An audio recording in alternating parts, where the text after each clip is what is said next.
मेरे प्यारे बच्चों, तो आज हम पढ़ेंगे कि भाषा क्या है। What is language.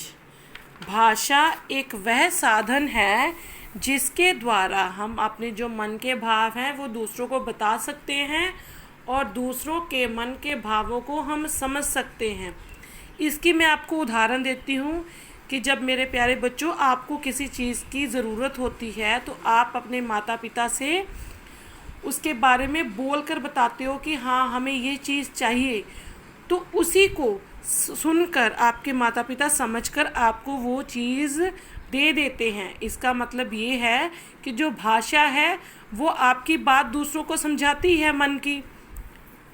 आपकी पुस्तक में भी इसकी एक परिभाषा दी गई है कि बोलकर, सुनकर, पूछकर तथा बताकर एक दूसरे की बात को समझना और समझाना भाषा है। तो अब सवाल है कि भाषा कितनी तरह की होती है।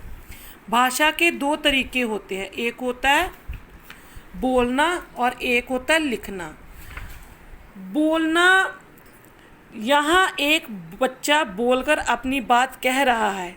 आप देख रहे हो, ये जो आपके सामने एक बच्चा है ये बोल रहा है कुछ, और दूसरा बच्चा उसकी बात सुनकर समझ रहा है।